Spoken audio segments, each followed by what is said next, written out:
السلام علیکم. یہ لاہور کے جو نواحی علاقے ہیں، لاہور، گوجرانوالا، فیصل آباد، قصور، وزیر آباد، ساہیوال، اب یہ نواحی میں ہی شامل ہوتے ہیں.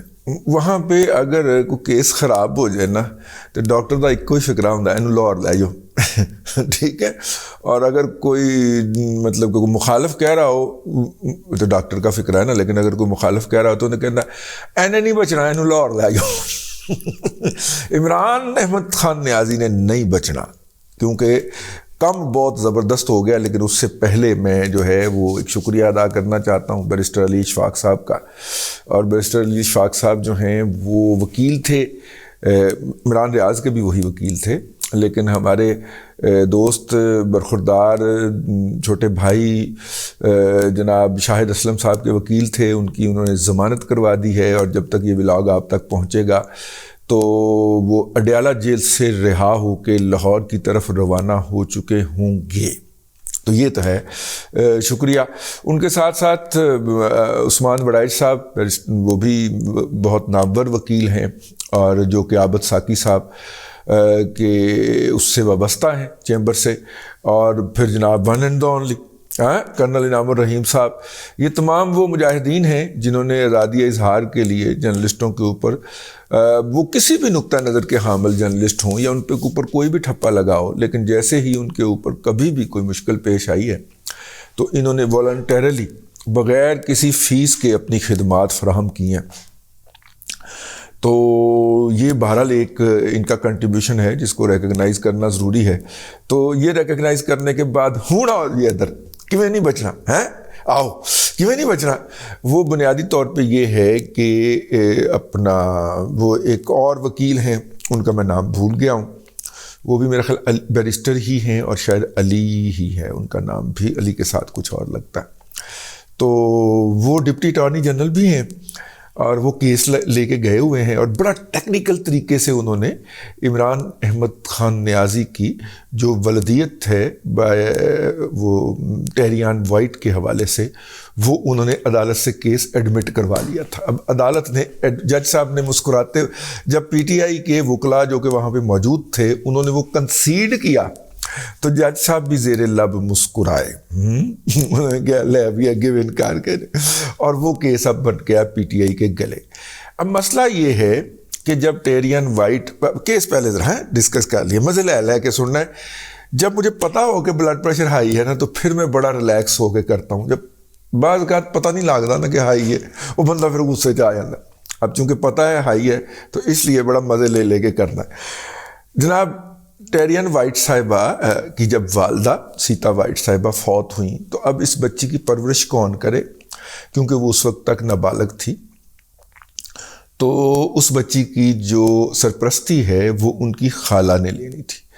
تو ٹیریان کی خالہ یعنی سیتا وائٹ کی ہمشیرہ انہوں نے لینی تھی. تو ان کو دیا گیا، مطلب کہ انہوں نے، عدالت نے کہا کہ جی آپ تو اس کے فطری طور پہ وارث ہو ہی نہیں سکتے، ان کا تو باپ زندہ ہے، تو اس لیے پہلے وہ لکھ کے دے کہ آپ کو ان کی کسٹڈی دے دی جائے.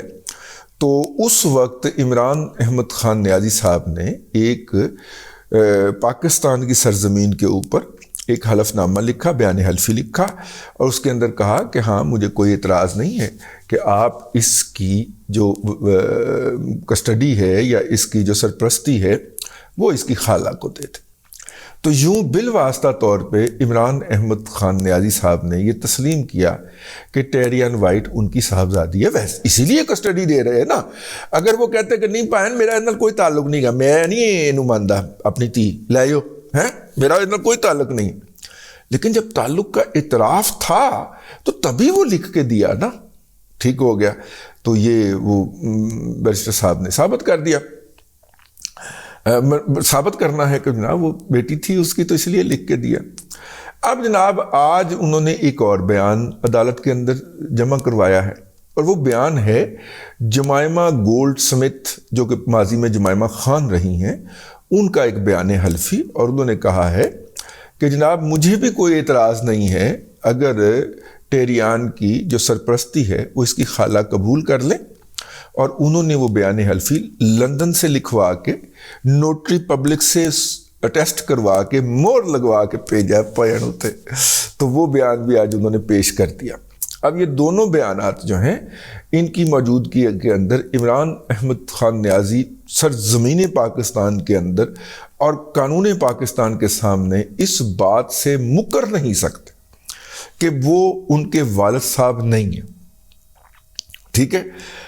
اگر ہاں اب اس میں مسئلہ یہ ہے کہ اگر وہ کہتے ہیں کہ نہیں جناب میں تو یہ بیان حلفی مجھ سے غلط منسوب کیا گیا ہے، ایسی کوئی بات نہیں ہے، میں اس کا والد نہیں ہوں، تو اس کا مطلب ہوگا کہ انہوں نے امریکی عدالت کے سامنے جھوٹ بولا تھا. اور امریکی عدالت کے سامنے جھوٹ بولا تھا.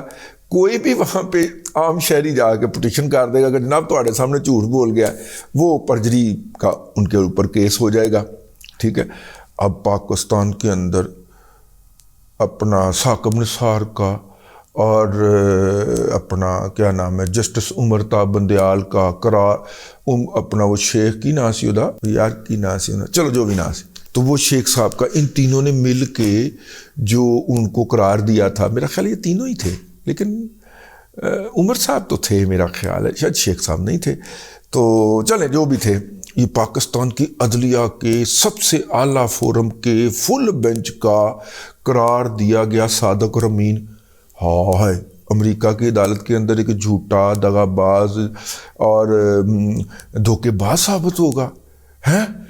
تو میرا مطلب ہے تو امریکہ نے تباہ ہو جانا. امریکہ پہ اللہ کا عذاب نازل ہوگا، دائیں سے بائیں سے آگے سے پیچھے سے اوپر سے نیچے سے اللہ کا عذاب نازل ہوگا کہ وہ پاکستان کی عدلیہ کے ہائیسٹ فورم سے صادق اور امین قرار دیا گیا بندہ جو ہے وہ تو جھوٹا قرار پا جائے. ٹھیک ہے. اب یہ ذاتی معاملہ، اس کے اوپر کوئی بات نہیں ہو سکتی، بالکل نہیں ہو سکتی، یہ ذاتی معاملہ. لیکن آرٹیکل 62 یہ کہتا ہے کہ بندہ جھوٹ نہیں بولتا ہو، بندہ جھوٹ نہ بولتا ہو. ٹھیک ہے نا. تو اگر وہ جھوٹ بولنا ان کا پکڑا گیا ہے یا ثابت ہو گیا ہے یا سامنے پڑا ہوا ہے، کیونکہ عمران احمد خان نیازی نے جو کاغذات نامزدگی جمع کروائے اس کے اندر اپنے دونوں صاحبزادگان سلمان اور قاسم کا نام تو مینشن کیا، لیکن ان صاحبزادی کا نہیں کیا. تو اگر وہ وہاں پہ اعتراف کر چکے ہیں کہ یہ ٹیریان میری صاحبزادی ہیں، تو یہاں پہ انہوں نے ڈکلیئر نہیں کیا، تو پھر باڑ تریٹ کے تحت رگڑے جاتے ہیں. ٹھیک ہے. یہ پورا کیس گھڑا گیا ہے. اگرچہ یہ کیس پہلے بھی ٹیک اپ ہوا ہے مختلف فورم کے اوپر، اور وہاں پہ جو دلیل رہی ہے جناب عمران احمد خان نیازی کے وکلا کی، وہ دلیل یہ ہوتی تھی کہ دیکھیں یہ متعلقہ فورم نہیں ہے، یہ اس بات کو طے نہیں کر سکتا، تو لہٰذا یہ اس کنٹروورشل ایشو کو نہ چھیڑا جائے. کیونکہ اس وقت چھتر چھایا تھی، سرپرستی تھی، اور عمران احمد خان نیازی کے پروجیکٹ کے جو کسٹوڈین تھے جناب جنرل ریٹائرڈ قمر جاوید باجوہ صاحب اور جنرل ریٹائرڈ فیض حمید صاحب، ان کی کسٹڈی، ان کی سپرویژن کے اندر، نگرانی کے اندر، یعنی وہ پروجیکٹ عمران خان کے نگران جج لگے ہوئے تھے وہ پروجیکٹ عمران خان کے اعجاز الاحسن لگے تھے، یار ایسا کار. ٹھیک ہے. پروجیکٹ عمران خان کے وہ لگے ہوئے تھے، تو اس سکرپٹ کے اندر شامل نہیں تھا کہ اس کیس کو ٹیک اپ کرنا ہے. تو پھر وہ کوئی عدالت کے اندر بھاری آواز سے، عدالت کے اندر نہیں، جج کے ریٹائرنگ روم میں فون آ جاتا تھا کہ جناب یہ کیس آپ نے ٹیک اپ نہیں کرنا، تو جج صاحب کے ہاتھ پاؤں پھول جاتے تھے، وہ پھر کیس ٹیک اپ نہیں کرتے تھے، کیس کو چھوڑ دیتے تھے. دوسری پارٹی پٹتی ہوئی چلی جاتی تھی. حالانکہ دوسری پارٹی کون تھی بھلا؟ Iftikhar Chaudhry, former chief justice of Pakistan. ٹھیک ہے. وہ گئے تھے یہ کیس لے کے، لیکن عدالت نے انہوں نے اپنی چیف جسٹس بھی نہیں سنی، فون بڑا پاری آواز سے آیا سی پایا، تو وہ جناب انہوں نے نہیں سنا. تو میرا مطلب ہے کہ اب چونکہ وہ فون سنا ہے کہ بند ہو گئے ہیں، وہ نمبر ہی بند ہو گئے، تو لہذا اب فون نہیں آتا، تو فون نہیں آتا تو عدالت نے ٹیک اپ کر لیا، اور ٹیک اپ کر لیا. تو اب مسئلہ یہ ہے کہ اگر تو وہ اس بات کا اعتراف کرتے ہیں کہ وہ ہے تو پھر بھی پھنستے ہیں، اگر وہ کہتے ہیں کہ نہیں ہے تو پھر بھی پھنستے ہیں. دونوں صورتوں کے اندر ان کا رگڑا نکلتا ہے. نمبر 1، ان کے وکیل ہوئے ہیں جی سلمان اکرم راجہ صاحب، پاکستان کے بہت مہنگے وکیل ہیں, کارپوریٹ کیسز کرتے ہیں, اور آپ کو پتہ ہے کارپوریٹ وکیل بہت مہنگا ہوتا ہے, تن کے فیس لیتا ہے, اس کی فیس کروڑوں میں ہو جاتی ہے. اس کے اوپر تو یوتھیوں کو کوئی اعتراض نہیں ہوا. دوسری طرف سے آئے ہیں سلمان بٹ صاحب, ٹھیک ہے, جو کہ اٹارنی جنرل رہ چکے ہیں, وہی ایڈا مہنگا وکیل فلانا ٹمکانا, اس کے اوپر وہ جو کیس کو لے کے چل رہے تھے نا, پہلے بیرسٹر صاحب جو تھے ہیں, انہوں نے کہا کہ دیکھیے میں نے اپنا سلمان بٹ صاحب کو ذاتی طور پہ جا کے ریکویسٹ کی تھی, اور انہوں نے میرے اوپر مہربانی کی ہے, اور وہ فیس کے بغیر یہ کیس لڑ رہے ہیں. لیکن یوتھیوں کے پاس بھائی جان بندوق نہیں, توپ نہیں, میزائل, کیما کازی میزائل ہے میڈیا کا, تو انہوں نے تو مخالفین کو اڑا کے رکھ دینا ہوتا ہے. کل سے جناب سلمان بٹ وکیل ہے عمران خان کے خلاف, پائے نا وہ مفت کیس لڑن دے. کئی کیسز وکلا جو ہے نا وہ اپنی مشہوری کے لیے مفت بھی لڑ دیتے ہیں نا, کیونکہ وہ پھر سمجھا کرو. تو یہ ہے جی صورتحال. بہت سارے دوستوں کا احباب کا یہ خیال ہے کہ یہ ذاتی معاملہ ہے, نہیں کھولنا چاہیے. میں بھی اسی کا حامی ہوں, ذاتی معاملہ ہے, انہوں نے جو مرضی کیا ہو. لیکن اس ذاتی معاملے کی موجودگی کے اندر آپ نے جو مس اسٹیٹمنٹ دی ہے, اس اسٹیٹمنٹ کے نتیجے کے اندر تو پھر آپ کی نااہلی بنتی ہے. ٹھیک ہے نا. یہ نااہلی جو ہے اب دیکھیے الیکشن سے پہلے ہوتی ہے یا بعد میں ہوتی ہے. میرے علم کے مطابق جو اسکرپٹ میں لکھا ہوا ہے اس میں تو یہ نااہلی الیکشن سے پہلے ہونی ہے. اور یوں پوری گھڑی گھڑائی پی ٹی آئی جو ہے وہ چودھری پرویز لائی کے حوالے کی جانی ہے. ہم نے اتنا بڑا اثاثہ ڈیولپ کیا ہے بھائی. میں نے دوسری جنگ عظیم کی گھوڑوں سے کھینچے جانے والی توپیں بھی مالش لگا کے, تیل لگا کے, کپڑا شپڑا مار کے سجائی جاتی دیکھی ہیں, جو اتنے زیادہ اپنے اثاثوں کے ساتھ اتنے زیادہ کمیٹڈ ہوں. وہ پی ٹی آئی والا اثاثہ چھوڑنے کو تیار ہوں گے؟ تسی دسو بھلا ہے, وہ نہیں چھاڑ دے.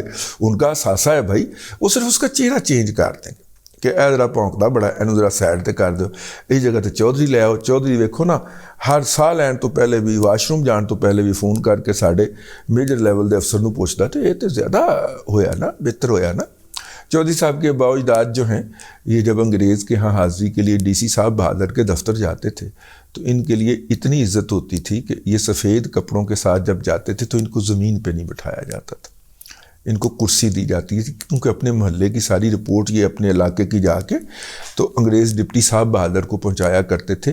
یہ اس لیگسی کے جو ہیں وہ کسٹوڈین ہیں, اس لیگسی کے وارث ہیں. ٹھیک ہو گئے آہو. تو مطلب کیا میں پاکستان کی تاریخ پڑھ کے ویکھو کدھر کھلوتے ہوئے سن. تو یہ چودھری صاحبان جو ہیں وہ ان چودھری صاحبان کی آؤ بھگت تو ہوگی کمپنی بہادر کی باقیات کے ورثے کے اندر. تو اس لیے عمران خان صاحب جو سکرپٹ ہے اس کے مطابق عمران خان صاحب ہٹا کے پی ٹی آئی چودھریوں کے پاس اور چیف منسٹر پنجاب مونس لائی ہے. ابھی تک تو یہی سکرپٹ لگ رہا ہے, آگے دیکھیں کیا ہوتا ہے. اب تک کے لیے اتنا ہی. خان تو گئے ہو یہ میں نے نہیں کہا, یہ محسن بیگ صاحب نے کہا تھا. ٹھیک ہے, محسن بیگ صاحب وہ نیوز ایجنسی والے, ٹھیک ہے نا, جن کو عمران خان ہے, انہوں نے کہا تھا خان تو گیا ہو. تو اس مقدمے کی اب تک کی جو سماعت ہے اس کے اندر عمران خان صاحب کا جو وکیل ہیں سلمان اپنا کیا نام ہے راجہ صاحب ہیں, سلمان اکرم راجہ, سلمان اکرم راجہ, یہ سلمان اکرم راجہ صاحب جو ہیں جب انہوں نے پہلا کیس جو ہائی کورٹ میں جس دن آرگو کیا تھا کمپنی بینچ کے سامنے, میرے خیال ملک قیوم صاحب کی کورٹ تھی, تو میں اس دن کورٹ کے اندر موجود تھا, میں نے وہ کیس رپورٹ بھی کیا تھا. تو سلمان ان کے والد صاحب بہت خوش تھے اس دن نا. اکرم راجہ صاحب جو تھے ان کے پاؤں زمین پہ نہیں پڑ رہے تھے. ٹھیک ہے, بیٹے نے پہلا کیس آرگو کیا اور وہ ریلیف بھی لیا اس کے اندر, وہ جیتا بھی انہوں نے. تو بعض چیزیں بندے کی یادداشت میں محفوظ رہ جاتی ہیں. تو سلمان اکرم راجہ صاحب جو ہیں وہ وکیل ہیں اور بڑے مہنگے وکیل ہیں پاکستان کے. ٹھیک ہے نا آہو. تو بہرحال وہ آئے ہیں عمران خان کی حمایت کے اندر, اور انہوں نے چلتے چلتے جو کہا ہے کہ جی ہم جو نقطہ نظر لیں گے کہ عدالت تو متعلقہ فورم ہی نہیں ہے. اب سلمان اکرم راجہ صاحب بات یہ ہے کہ جنہوں نے عدالت متعلقہ فورم ہی نہیں ہے والا آرگومنٹ آپ کو تھمایا ہے, یا پہلے عمران خان کے حق میں اپیئر ہونے والے وکلا کو تھماتے رہے ہیں, اب انہوں نے اگلی پارٹی کو بتا دیا کہ یہ آرگومنٹ قبول نہیں کرنا. کیونکہ پہلے اگلی پارٹی کو بتایا گیا ہوتا تھا وہ ٹیبل کی دوسری طرف پارٹی کے آرگومنٹ آئے گا آپ نے قبول کر لینا ہے. اس دفعہ وہ پارٹی کو پتہ ہے کہ آرگومنٹ قبول نہیں کرنا, تو نئے آرگومنٹ تلاش کے جائیے گا. اور میرا مطلب ہے کہ ظاہر ہے یہاں سے معاملہ فیصل ہوگا تو سپریم کورٹ میں جا کے ہم خیال بینچ بیٹھا ہوا ہے, اسٹے تو ہو ہی جانا ہے اس نے, لیکن دیکھا جائے گا کہ یہ فیصلہ جو ہے یہ الیکشن سے, جو کہ عمران احمد خان نیازی صاحب 35 سیٹوں والا لڑ نہیں 33 سیٹوں والا, 2 سیٹوں پہ تو میڈیکلی انفٹ ہو جائیں گے نا, تو 33 سیٹوں والا جو الیکشن لڑ رہے ہیں اس سے پہلے آیا جاتا ہے, یا جب جنرل الیکشن ہوں گے اکتوبر میں, یا اکتوبر کے بعد یا اکتوبر سے 2 ماہ پہلے, تب یہ فیصلہ آئے گا. عمران احمد خان نیازی کی پوری کوشش ہے کہ عمر عطا بندیال کے ہوتے ہوئے تمام الیکشن کروا لے, کیونکہ اس کے بعد پھر ہو سکتا ہے کہ کوئی پیشہ ور اور ایماندار جج آ جائے سپریم کورٹ کے اندر, اور یہ جو سارا اس وقت تماشا لگا ہوا ہے وہ کہے چکو اپنا, چلو اتوں ٹھیک ہے نا, سانو اتنے فیصلے کرن دیو عدل اور انصاف اور قانون اور آئین کے مطابق. تو پھر عمران خان کا جو ہے وہ سودا کہاں بکے گا. تو لہذا اس کا خیال ہے کہ اکتوبر سے پہلے, اکتوبر میں میرا خیال آنا ہے جج صاحب نے, کہ سپٹمبر میں آنا ہے, نویں جج صاحب نے, عمر عطا بندیال صاحب چلے جائیں گے. تو عمر عطا بندیال صاحب کی ممتا جب دستیاب نہیں ہوگی عمران احمد خان نیازی کو, تو پھر کیا ہوگا. یہ سوچ کے مجھے تو کچھ نہیں ہوتا, عمران خان کو ہال پڑتا ہے, اور اس ہال کی نشانی آپ وقتاً فوقتاً دیکھتے رہتے ہیں. اب تک کے لیے اتنا ہی, اگلے ولاگ کے اندر پھر حاضری ہوتی ہے. عمران خان تو گئے ہو بقول محسن بیگ کے. اللہ آپ کو آسانیاں عطا کرے اور آسانیاں خلق خدا میں تقسیم کرنے کی توفیق عطا کرے.